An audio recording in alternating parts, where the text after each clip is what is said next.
नमस्कार, मैं हूं गीतांजलि और आप देख रहे हैं सूर्य आदित्य न्यूज। आइए रुक करते हैं खबरों की तरफ।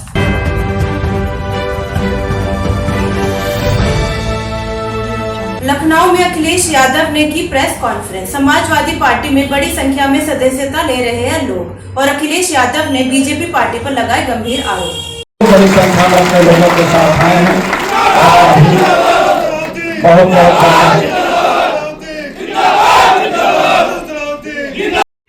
जो पिछड़े दलित और आदिवासी बच्चे थे वो जनरल में जाकर के उन्हें नौकरी मिल गई थी, लेकिन इस सरकार ने जानबूझ करके 4 दिन बाद रिजल्ट बदल दिया और जो नई व्यवस्था है उसके तहत जो सूची बनाई उसकी वजह से 1700 बच्चे पिछड़े दलित आदिवासियों के सूची से बाहर हो गए। तो जो ये शिकायत है इसको वो वही है कि जो मूल भावना आरक्षण की थी उससे खिलवाड़ सरकार कर रही है। जब मूल भावना जो आरक्षण की जब खिलवाड़ करोगे तो वो संविधान को आप नहीं मानते। इसलिए आप जो कह रहे हो वो सच है, यही सच्चाई है कि बहुत सारे लोगों की जिनमें मेरिट अच्छी है उनको नौकरी नहीं मिल पा रही है। सर 1 महीने हो गए जैसे रिजल्ट आया हुआ, अभी तक भर्ती उन्होंने स्कोर कार्ड नहीं दिया जिससे हमारा नंबर पता चले। एक उन्होंने आंसर की थी, उससे हमने नंबर जोड़े थे, हमारे 205 प्लस नंबर कर रहे थे। जो कमियां है वो हमें लिख के देना है तो हमारी भी जानकारी में आ जाए कुछ चीजें। सरकार के अंदर एक तक जो लाइन लिखी गई है वो लोगों को अपमानित कर रही है, थानों में अपमानित कर रही है, तहसील में अपमानित कर रही है, पैसे लूटने में सबसे ज्यादा आगे दिखाई दे रहे हैं। जो लोग कहते थे कि यहाँ 0 टॉलरेंस है करप्शन के लिए, इनका खुद अधिकारी पकड़ा गया और वो कहीं छिपा नहीं है, वो मुख्यमंत्री आवास में छिपा हो। मैं एक बार फिर दद्दू प्रसाद जी, देवरंजन नागर जी और सलाउद्दीन साहब से लेकर के जगन्नाथ कुशवाहा जी, जितने भी उनके सहयोगी साथी आए हैं, मैं उन सब का अपनी तरफ से, पार्टी की तरफ से बहुत बहुत धन्यवाद देता हूं, स्वागत करता हूं, बधाई देता हूं और इस उम्मीद के साथ कि आने वाले समय में जो पीडीए का रास्ता है, पीडीए का संघर्ष है, उसको और मजबूत बनाने का काम करें। साथ साथ हमने और आपने एक बहुत ही समय समय पर एक बहुत बड़ी योजना के बारे में सरकारी प्रचार सुना होगा, देखा है हम लोगों ने। भारतीय जनता पार्टी के लोग कभी नहीं थकते अपनी योजनाओं को बताने में।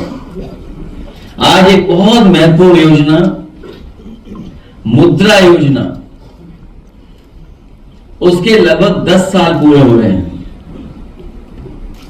और 10 साल में इस योजना ने कोई खास ठोस प्रभाव समाज में और अर्थव्यवस्था में नहीं छोड़ा है। ये मुद्रा योजना नहीं, ये झूठा योजना बनकर के रह गई है।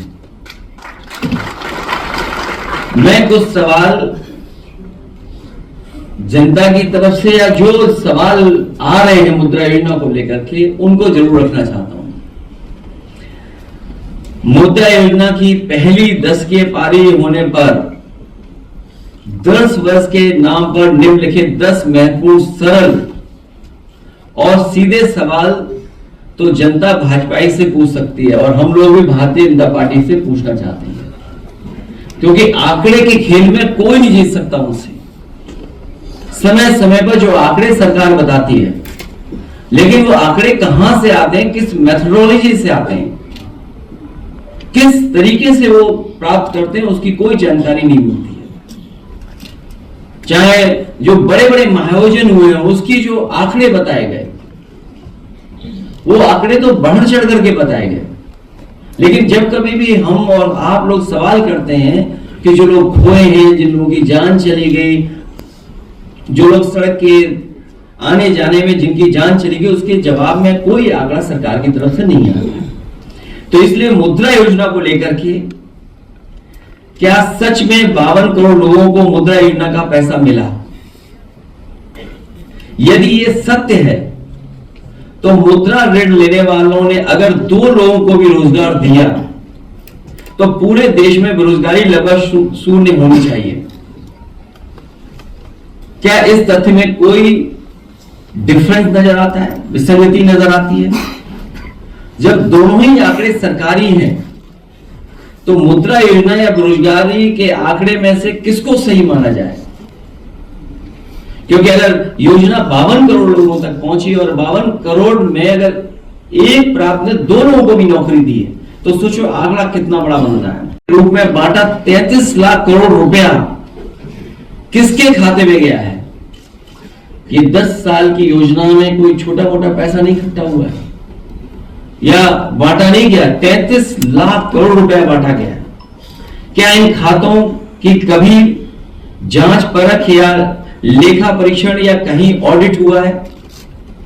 क्या इनके द्वारा समर्थित या शुरू हुए उपक्रमों में कभी लाभ कमाया और दिखाया गया हो?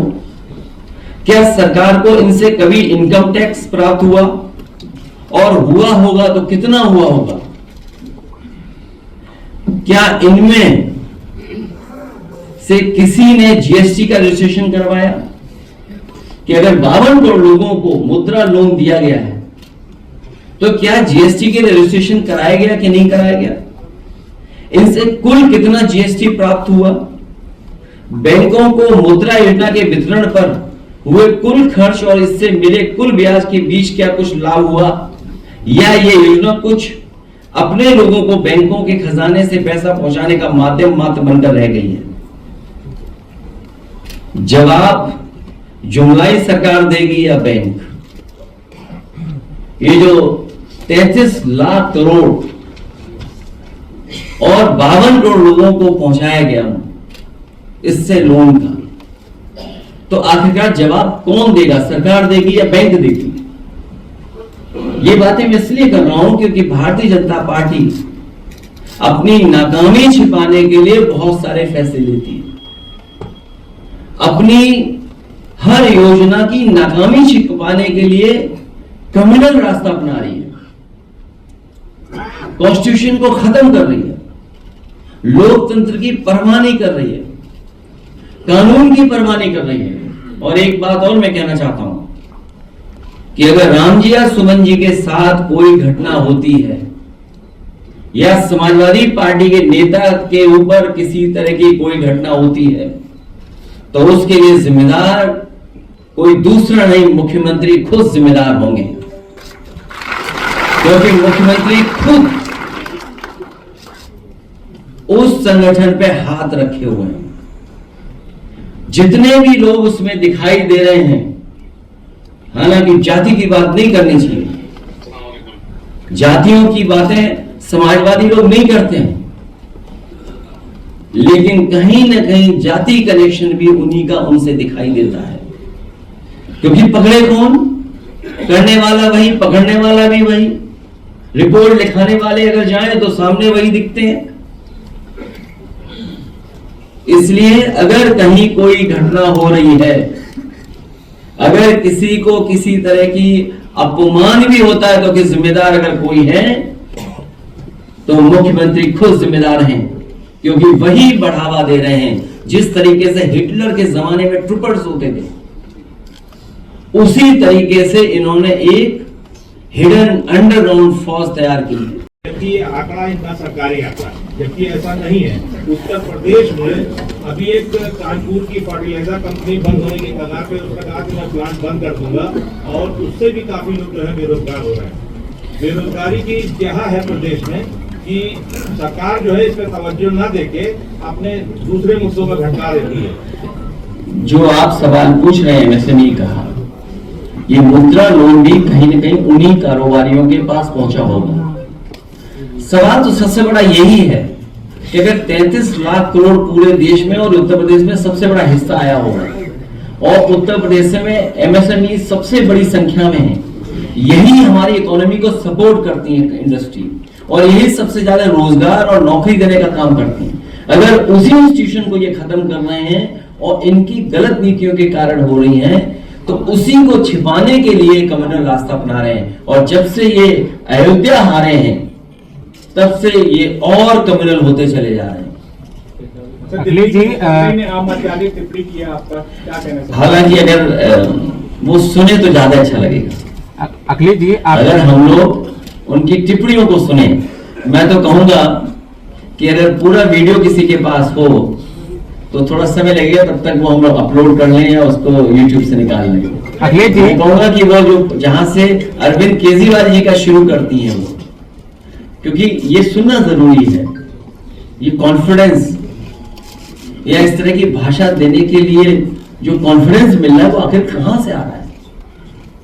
और मैं आपको बता दूं, हालांकि मेरा आपका कोई संबंध नहीं है, क्योंकि बीजेपी वाले सोचते होंगे कि आपसे मैंने सवाल पूछवाया होगा। हालांकि वो विषय ऐसा नहीं है, लेकिन फिर भी मैं कह सकता हूं, अगर अपोजिशन वाले बड़ी बात कहें तब एक अखबार दैनिक जागरण, मैं अपने सभी समाजवादी साथियों से कहूंगा दैनिक जागरण को पढ़ना बंद कर दें, खरीदना बंद कर दें। उनके जितना कारोबार है उससे बिल्कुल अपने आप को जोड़े नहीं, दूर कर लें। सर ये आप इस वजह से बोल रहे हैं क्योंकि अभी सुन लो बेटा, क्योंकि तुम नए हो, और नया मैं इसलिए बोल रहा हूं क्योंकि पत्रकार साथी 8 बजे कोई सोकर नहीं उठता। इनको जगाया गया था मेरे घर पहुंचाने के लिए। और एक और व्यक्ति है, अमरोहा का है कि मुरादाबाद का है, पत्रकार साथी जानते हैं उसका नाम, मैं नाम स्लिप कर रहा हूं। वो दैनिक जागरण और एक IAS अधिकारी अवनीश अवस्थी,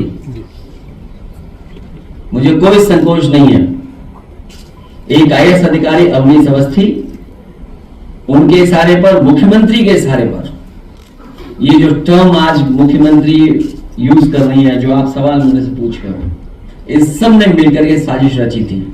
और ये पीडीए परिवार के लिए कोई नई चीज नहीं है, इनको अपमानित होना ही पड़ता है। कोई ऐसा पीडीए परिवार का यहाँ बैठा ये नहीं कह सकता है कि समाज में कभी न कभी वो अपमानित न हुआ हो।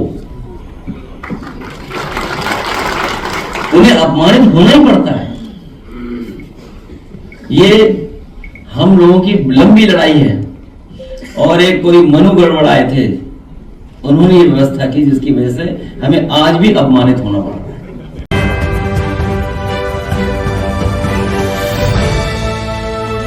आज के लिए खबरों में बस इतना ही। कल फिर होगी आपसे मुलाकात। नमस्कार।